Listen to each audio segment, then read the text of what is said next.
What's going on, y'all? Welcome back to the channel. So we're still working on rigging this new super bitchin' freaking Socal diesel twin turbo freaking Duramax engine. And now we're at the process, we're gonna start hooking up some of the gauges. Now let me kind of show y'all what we got going on up in her. I've already started kind of doing some of it, but then I figured, you know what, maybe I'll bring y'all in the loop. Maybe y'all might find this a little interesting. So what I wanna be doing is monitoring all the vitals of this engine to make sure I don't blow it up like I did the last one. Killing it, bro. I killed it. It's killed. Now, in order to accomplish this, I talked with Really Custom Fab, the awesome people that made all this super bitchin' plumbing to make all this stuff work together. And before they made the whole kit, we kind of got a game plan on what we were gonna be monitoring and what ports I wanted to add. And by ports, I mean these 1/8 NPT bungs that are all welded into the pipes here. Now, as you can see, I've got quite a few of them. They're like kind of all over the place. We got one down there. We got one on the back side of there. Got a couple over here. Now, the reason for all these is because I can put all these little sensors and temperature probes and whatnot in here in order to monitor, obviously, the temperature. Or I can put these boost sensors, or I can monitor the boost pressure. And then the other ports that are still going to be remaining are going to be for a little bit of nitrous. Because any of y'all that know anything about Team Killin It, y'all know that we love us some freaking nitrous. Thank God we got Nitrous Express on the team. They take really good care of us. And we got super bitchin' bottle rack in the bed of the truck with two 15-pound nitrous bottles. So we got all the nitrous we could ever want. So anyways, back to the gauges though. What I'm doing is I'm putting in all the different sensors and I'm starting to plug all the holes of this engine because we're getting primed up for our first fire up. So I want to make sure I don't have any boost leaks. I want to make sure there's no open areas where, obviously, where I lose boost or where air that's unfiltered can get into the engine. So going through each one of the bungs, I'm either using them right now. I think for the first couple rips, we're not going to hook up any nitrous just because we want to see what this motor does and how it operates without any nitrous. But rest assured, we are going to be adding some in the very near future. We might put a little, let's be honest. All right, we're going to put a little bit off rip, but not a whole lot. Maybe like a 50 shot or something like that. But there's plenty of ports. Thank God we talked to our buddy Mark over at Danville Performance. He's been very instrumental in this entire build and kind of walking us through, spoon feeding us on what we need to do. And he gave us good ideas on where we would want to be injecting nitrous, where the optimum spots are. And basically what he's kind of thinking is that we have a couple ports right here, right on the main intake, and that will help spool up the turb skis should we need it. I don't know if we're going to need it or not, and neither does he. But we've got two ports there where we can add 2 stages of nitrous right before it goes into the main turbo. We're going to have 2 additional ports here that are not going to be used, so those both can be used for nitrous. And I think that's it. Yeah, the rest of it is used for sensors and temperature probes. Still, 4 different stages of nitrous is plenty of freaking nitrous. So now, like I said, what I'm doing, plugging all the holes, putting all the sensors in. So I'm gonna go ahead and start getting that knocked out. And then we'll start playing with the gauges. I got my oil temperature gauge. I got my boost gauge for in between the 2 chargers and my boost gauge for right what's going into the motor. And then I've also got all my temperature probes to be able to monitor the air intake temperatures. Now, as far as air intake temperatures, I still got to get the parameters from Socal and kind of what they want me to stick around. But we're going to be testing the air that is going directly into the motor. And then we're also going to be testing the air that is pre-intercooler. So we'll be able to tell exactly how much the air is cooling. Pre-intercooler means that the air has already journeyed through the main charger into the secondary charger. Well, technically, that's the main charger, and that'd be considered the secondary, but through the bigger charger into the smaller charger.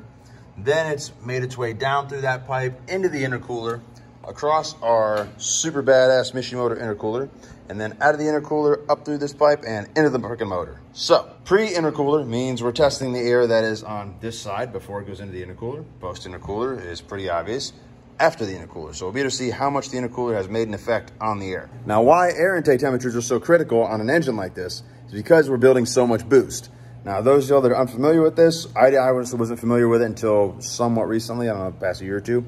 The more you compress air, actually I learned this from a mad scientist with his ProCharge truck.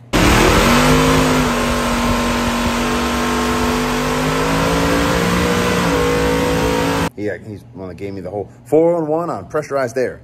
The more you pressurize air, the more horsepower you can get, but the more you pressurize the air, the hotter it gets. So it's kind of like it's a fine line. You want to pressurize the air to where you get as much air intake as you can, but when you pressurize it, you also got to account that it's going to get hotter. So you got to be able to cool that air down because engines do not like hot air. They like a lot of air, so pressurized, they like a lot, but they don't like hot air. Hot air is no bueno, no good for the engine. So That's why we're monitoring all the air. That's why I've got all the air temperature sensors in. And the reason why I'm monitoring the boost is because Socal's got an idea on how much boost I need to be running this truck.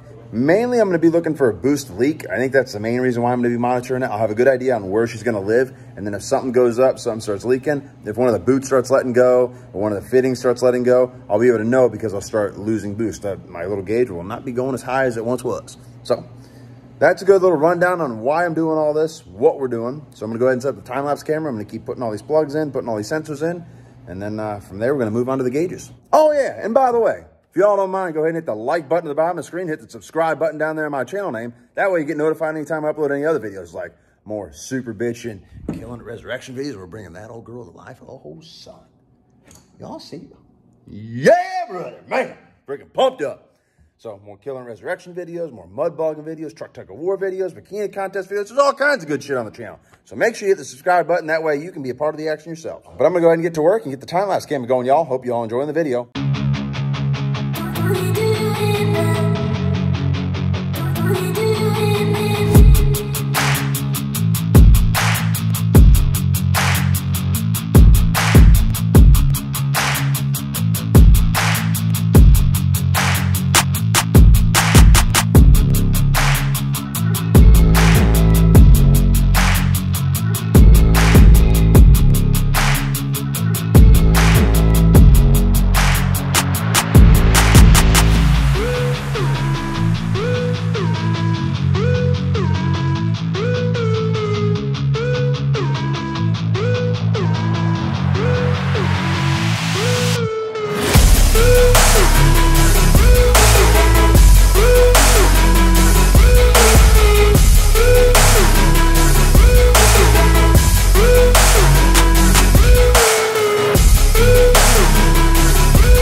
Well, y'all, that was a little bit of motherfucking work.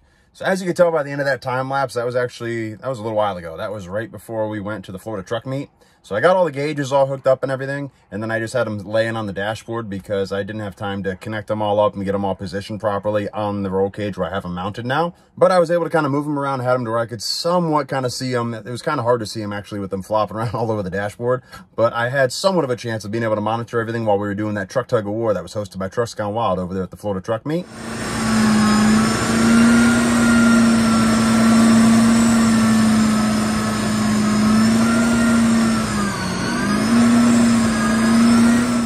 But now we are back at the Killin It compound. Everything's all connected up and it looks pretty freaking good. So let me actually go start out in the engine bay, kind of show you where we ended up. And I want to explain a couple things and then we'll come back here in the truck and y'all can see the finished product. Okay, y'all, well, here she is. So let's go over a couple things. So I've got all my sensors connected.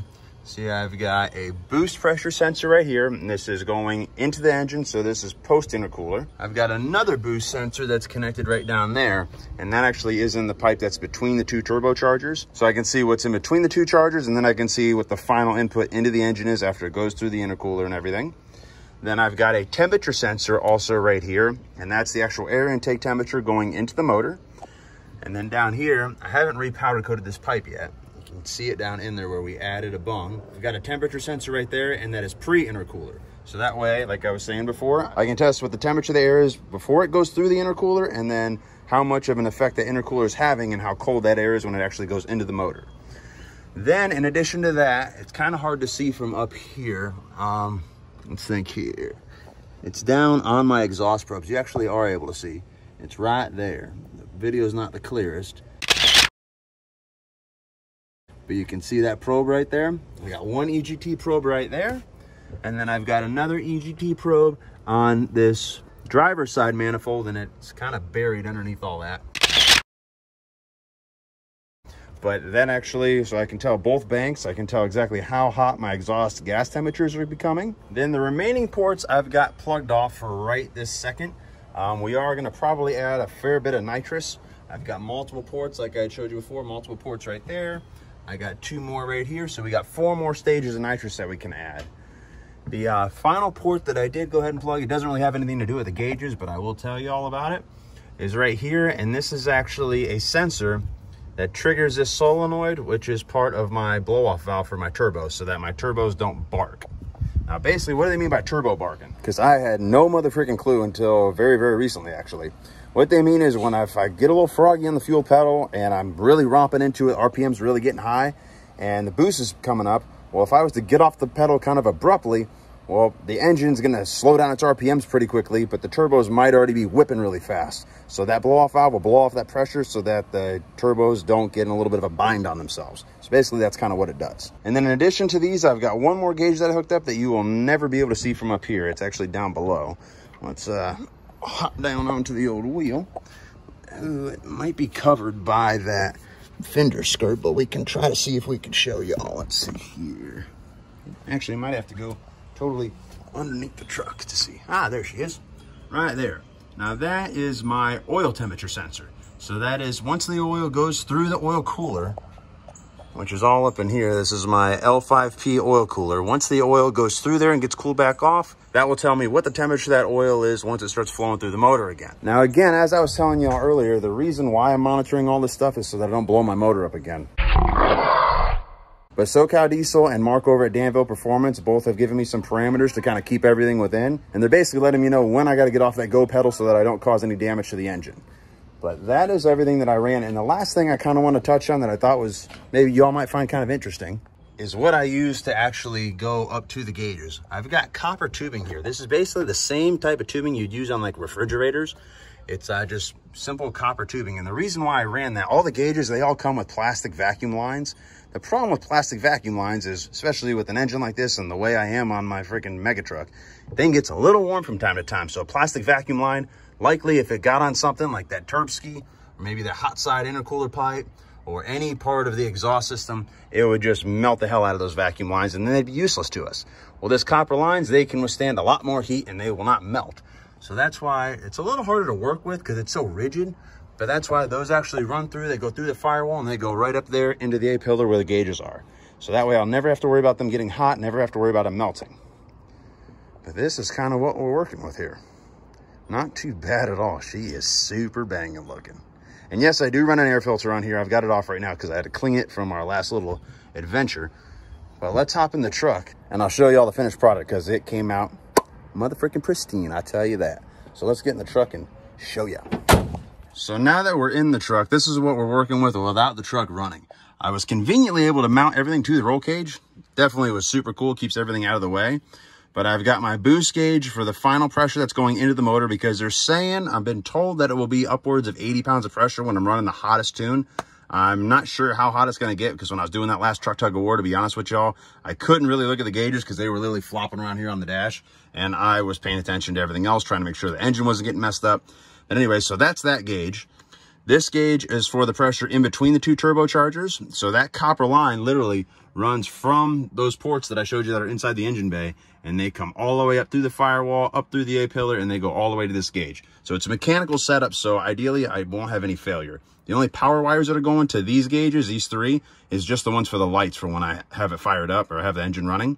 But anyways, that's those two boost gauges. And down here is my oil temperature gauge. Now, I've been told by a guy from Socal Diesel that as soon as that engine oil is getting around that 210 degree mark or so, maybe 220, I need to definitely get off the go pedal and let her cool off. Now, a guy had also mentioned to me that it's not a good idea for me to be getting on the go pedal before the oil temperature is around the 140 degrees, maybe even a little bit above. Because before that point, the oil isn't really at its optimum lubricity and it's not flowing around the engine quick enough. Now, if you remember our buddy Raleigh with the twin turbo Duramax race truck,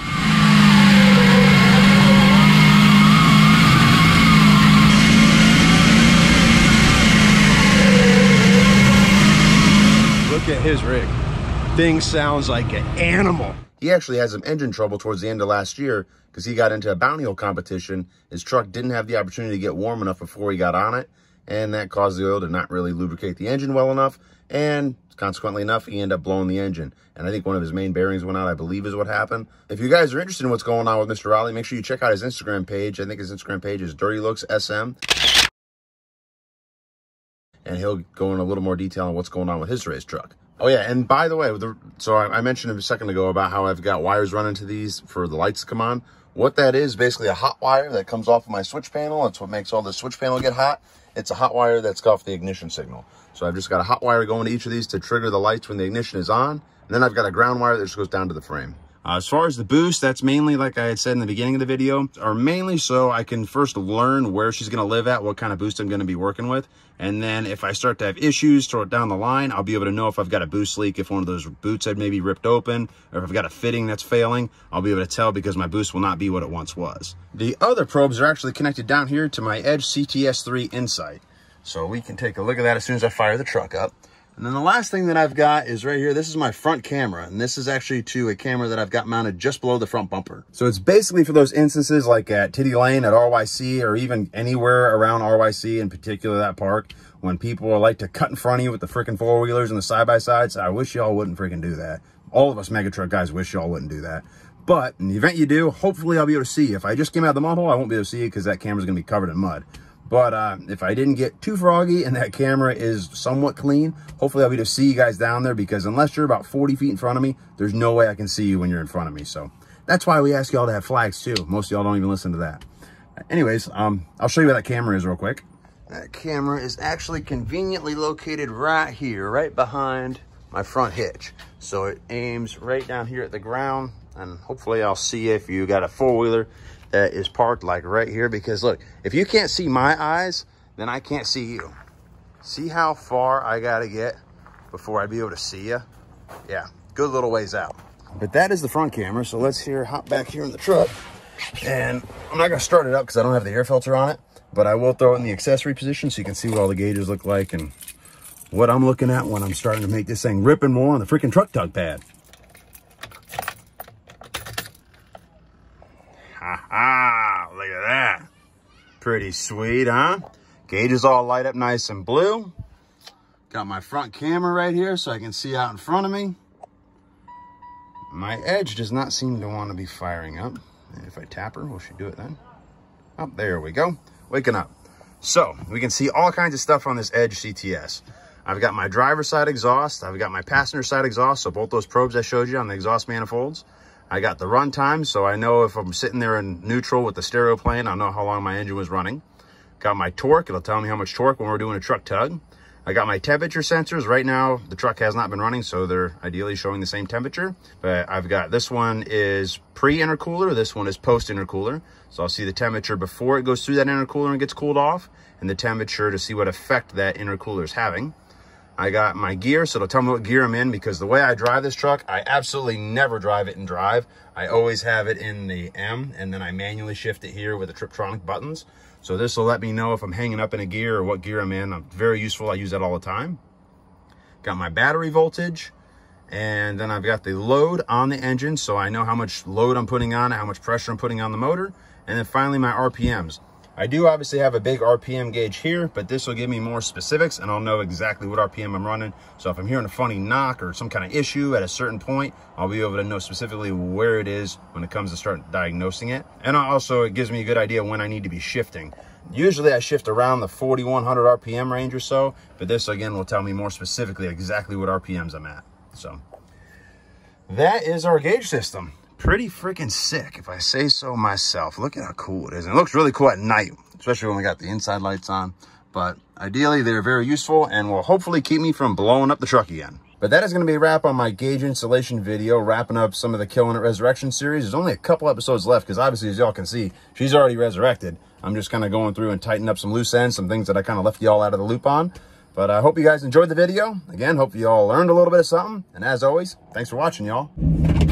If y'all enjoyed the video and want to check out future videos, subscribe to our channel. Hit that button right there. While you're at it, hit the like button at the bottom of your screen. You can also check out our website, KillinItLifestyle.com. There you can follow the Killin It crew and order your own apparel so everyone will know you're killing it!